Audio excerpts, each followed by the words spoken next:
Document 17 could be the smoking gun that ties Saudi Arabia to 9/11. The soldiers of Odin come to Canada, and the Islamic State is killing its soldiers for cash. This is SkyWatch TV for Thursday, April 21st, 2016. I'm Derek Gilbert. First, an apology to viewers in the Texas area for not paying more attention to this story. Historic flooding in Houston. It's been ongoing there for a number of days now. Authorities calling the two dams in the central Houston area, the Addicks and Barker dams, extremely high risk. Now, they say that the dams aren't in danger of immediately failing, but they are holding back a couple of reservoirs that have reached 80% capacity, which is an all-time high. One of the dams is 70 years old, had a 50-year lifespan, but the Army Corps of Engineers is keeping close watch on it. There is another day of rain forecast there for Thursday before the storm system moves out of the area Friday. In Mexico, the El Popo volcano put on a show Monday night. This is the Popocatépetl volcano, about 40 miles southeast of Mexico City. Sent ash into the atmosphere about a mile and a half, covered the surrounding area with a thin layer of ash. Airports were closed for a while until the air cleared. That's not surprising when you see pictures like that or video like that, that people have been looking at volcanoes and mountains for thousands of years as the abode of the gods. And in Greece, a slightly more serene setting yesterday for the final rehearsal for the torch lighting ceremony today to kick off the 2016 Olympics. You see an actress there playing the high priestess, invoking the sun god Apollo as she uses a concave mirror to catch the rays of the sun to ignite the torch. As I said, the official lighting took place today, kicked off a 6-day relay across Greece, which of course goes to the town of Marathon, from which we get the name of the race. The torch will arrive in Brazil May 3rd, and then begin a 100-day relay across Brazil, going through every state, 500 cities, and arriving at the games. Before arriving at the games, now all of these participants in this ceremony, or ritual if you prefer, apparently blessed by the sun god Apollo, Apollyon, Abaddon in the Hebrew tongue, which means the destroyer. And if you've read Revelation chapter 9, you know that he is the king over the locust demons that come out of the pit in the end days. You see, this is another pagan ritual, as we discussed with Brian Godawa earlier this week, that's sort of been normalized into our modern culture. We just consider it a quaint throwback to ancient history, that we're just preserving the culture of the Greeks in preserving these pagan rituals. And given the overt symbolism, pagan symbolism, of the last two Summer Olympics in London and Beijing, we'll be watching the games in Rio and no doubt do more programs on it later this year. Here at home, Alexander Hamilton gets a reprieve. Andrew Jackson gets the boot. Hamilton will stay on the $10 bill. There'd been some talk of replacing him with a woman, but since Hamilton created the Treasury Department and the modern American financial system, or at least helped, there was some pushback. And so Treasury Secretary Jack Lew has relented. He will stay. They'll put women tied to the suffrage movement on the backs of the $10 bills. And Andrew Jackson will be replaced on the 20 by Harriet Tubman, who was an abolitionist and spy for the Union during the Civil War. Considering the way President Jackson felt about a national bank, he would probably be okay with getting his face off the Federal Reserve note. And speaking of banks, 5 of the biggest U.S. banks have 6 months to come up with disaster plans, strategies for dealing with a future bankruptcy. This was on orders of the Federal Reserve. J.P. Morgan Chase, Bank of America, Wells Fargo, Bank of New York Mellon, and State Street Bank, combined assets of $5.6 trillion. We're told by the Fed that the plans they presented on the first go-round were not credible. The goal here is to prevent another bailout of banks that are too big or too interconnected to fail. Let's hope that the plans will also prevent bail-ins, which we are seeing now in Europe and which Canada has now made possible through recent changes in their law. The AP article about this, by the way, I thought had an interesting paragraph in which it described the banks as mostly robust, that business is good, the banks are profitable. This is news to me. I keep reading that these banks are just endured their worst quarter, first quarter of 2016, since the beginning of the Great Recession in 2007. You see, they've got exposure to energy loans, loans that are backed by properties tied to the energy sector, and land that was worth a lot when oil was selling at $100 a barrel isn't worth as much when oil is only selling at 35. So banks like Wells Fargo and Bank of America in particular, struggling a bit more than the AP article would have let on. Some other economic news: computer chip maker Intel announced this week that it's laying off 11% of its global workforce. This could affect up to 12,000 workers. Now, the story is that Intel is retooling. It's going to refocus its business from computer chips for tablets and laptops to the Internet of Things. You see, your next couch could have Intel inside.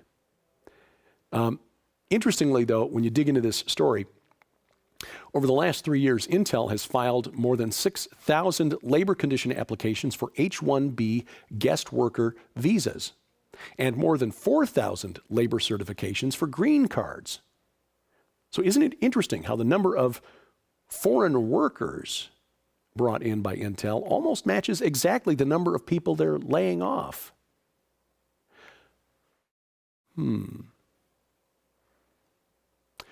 As we told you yesterday, President Obama meeting with Saudi King Salman amid new tensions over Saudi Arabia's role in 9/11.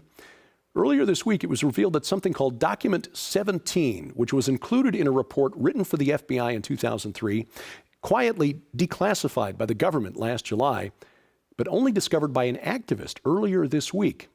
Brian McGlinchey found this and published it at his website, or a website, 28pages.org. That's a reference to the 28 pages from the official congressional report into its investigation into 9/11 that have been withheld from the public.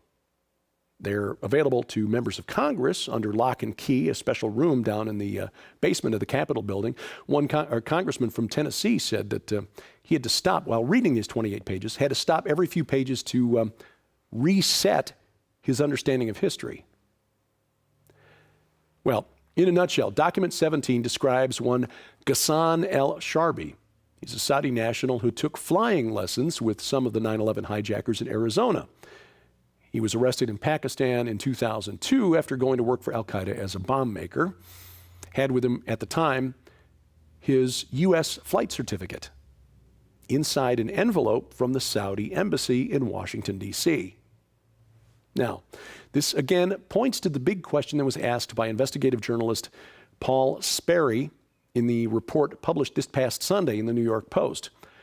How much help did the 9/11 attackers receive from the highest levels of the Saudi government?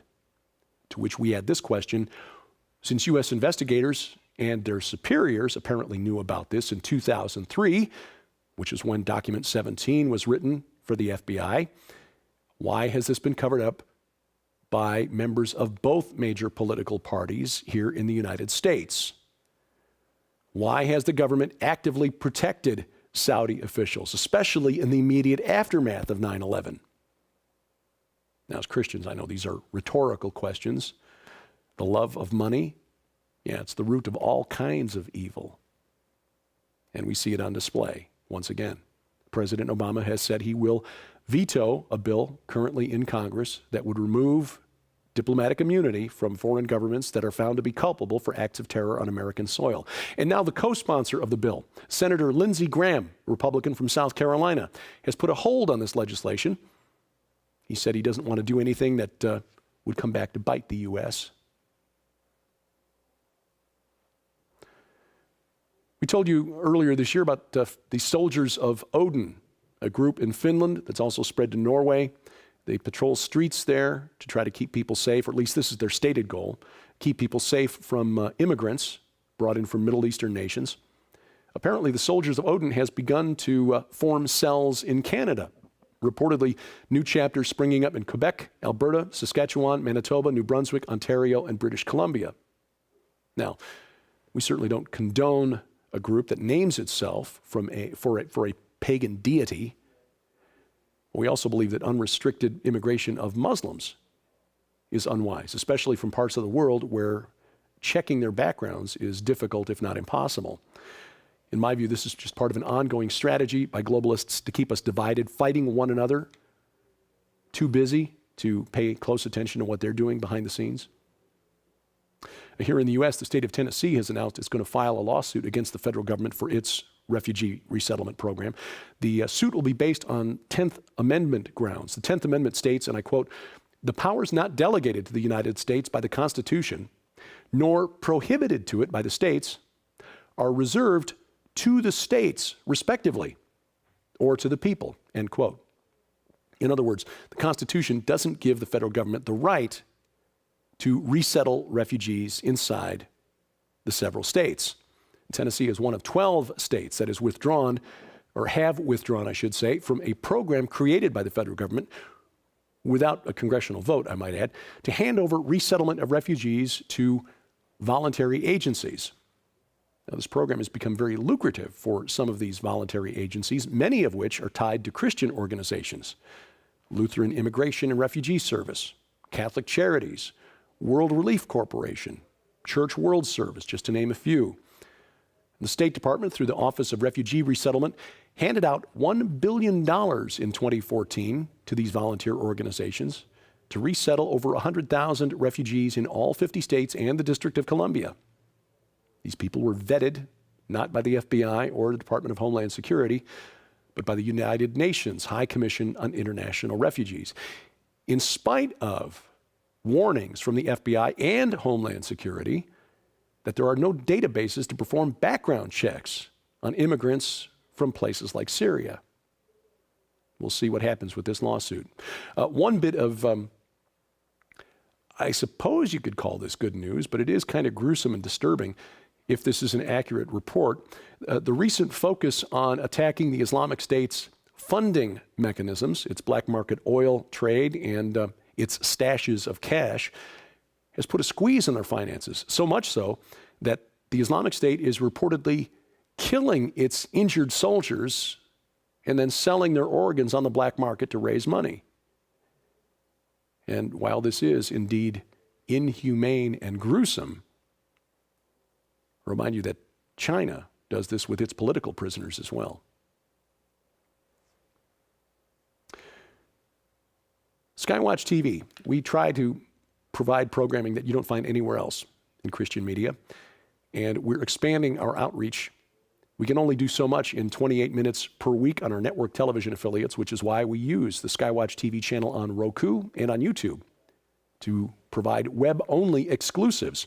Interviews we just didn't have time to fit into the schedule with people like Chuck Missler, Gary Haven, the writer-producer of the forthcoming film Amerigeddon, Sheila Zielinski, who's sounding the alarm about the Green Movement and how it's actually a return to pagan earth worship. You'll find those online at the SkyWatch TV channels on YouTube and Roku, as well as, well, special programmings like Into the Multiverse. In fact, Josh and Christina Peck just posted a new program today about CERN in Prophecy. Fascinating program. You want to check that out. Of course, Sci Friday and other programs. Skywatch Women. You'll find those at SkyWatch TV on YouTube and the SkyWatch TV channel on Roku. This week's program on SkyWatch TV deals with Whispering Ponies Ranch and the exciting new developments there. Make sure you check it out. You'll see it again Saturday, coast to coast on the Christian Television Network, and down in Arkansas and around Memphis on the Victory Television Network. Nita Horn and Tom Horn show you some of the exciting new things that have taken place at Whispering Ponies Ranch and what your support of SkyWatch TV is contributing to.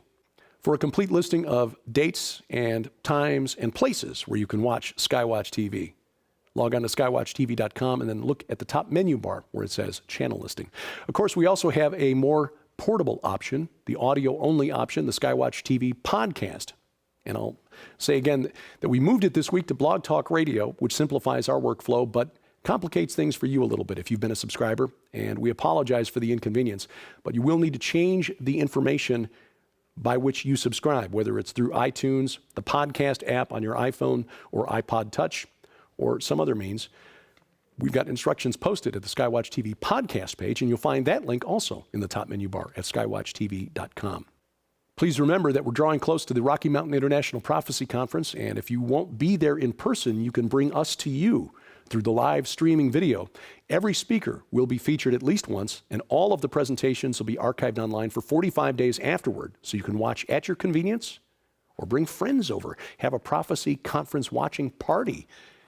For information and to sign up, log on to prophecywatchers.com. We depend on your support at SkyWatch TV, but we want you to know how much we appreciate your support.